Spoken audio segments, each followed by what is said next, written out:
Welcome back. This is video number 3, and we're going to talk about benefits. And the reason why we want to talk about benefits before we talk about headlines and subheadlines and all the other sales copy is simply because benefits are inside of your headlines, are inside of your bullet points, inside of your sales copy.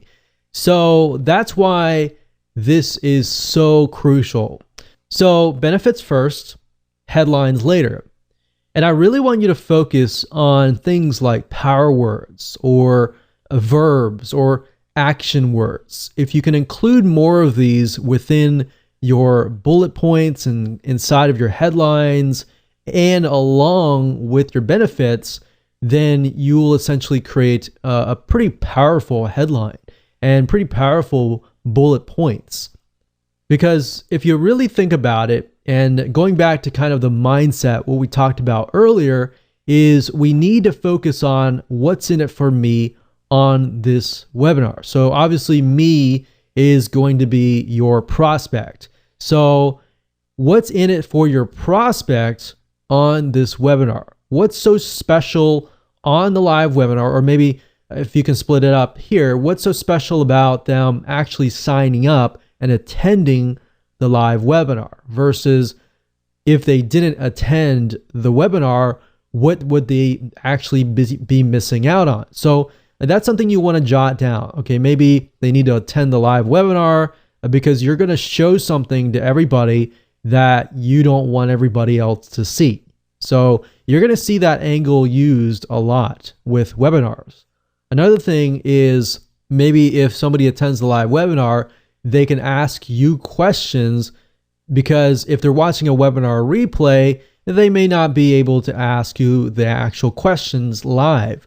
So a lot of people like that aspect, and I think we all do, especially if we're going to buy a product, we want to make sure that we want to ask as many questions as possible. So that's why live webinars essentially are really, really good. The webinar replays are just as powerful, but live webinars oftentimes are much more powerful simply because it's live and you're able to answer more questions.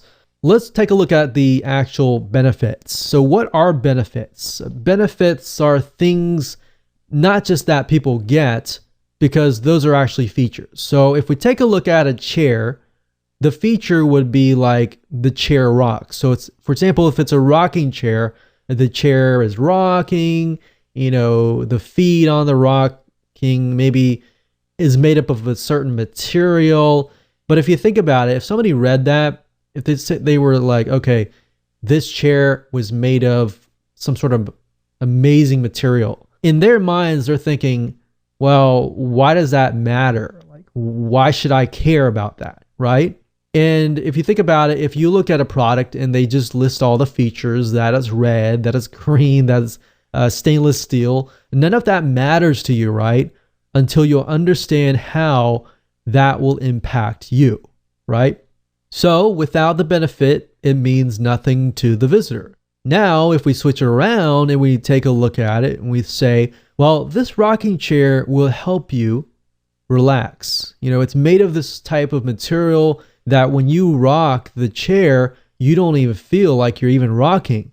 So what it does is it indirectly helps you relax, which then indirectly helps lessen your stress levels. So if you're selling that to somebody who, is extremely stressed, is looking for solutions, looking for ways to solve that kind of pain, then guess what? You're more likely to appeal to that type of person, right? So I really want you to think about benefits. Don't even think about features. And I'll give you more examples as we go on. But I really want you to think about that. What are the benefits of your webinar? So if they come and attend it, and maybe they get to talk to a guest, or maybe the guest comes is going to talk about something that will solve their pain. So if you know their pain, it's easier to solve that pain, right? If you don't know them, you don't know what their pain is, you don't know what they go through, your prospect that is, then it's really hard to speak directly to them. Now, I'm going to actually give you some headlines that you can use, and you can fill in the blanks of the headlines and with action words and verbs and power words. The power words are things like, discover, or finally do this or do that, or how to. And verbs add the effect and make it more kind of powerful. So what I recommend that you do is, there are tons of power words out there on the internet. In fact, if we head on over to Google and you just type in power words, you can actually see in Google, there are many places where you can get access to power words. In fact, I like to just go straight to the images section, which will give me access to a bunch of kind of cheat sheets, which will allow me to find power words. So we click on this and we can view the actual image. So we'll zoom in a little bit, but it says top 100 power words. Now these are resume words, so let's move on to another one. So we can see absolute, amaze, authentic, bargain, quick and easy, direct, easy, excellent. So you see these are kind of words that just stand out to you, right? So use these words within your headlines. Here's some more power words to use as well. So you don't even have to go out there and buy, swipe files or anything like that. There are tons of swipe files that are on Google that you can actually use. So now that you have a better idea of what a benefit is and what power words are, and to use action verbs, let's talk about creating headlines. And I'll actually give you an actual swipe headline that you can use yourself that has worked well for us.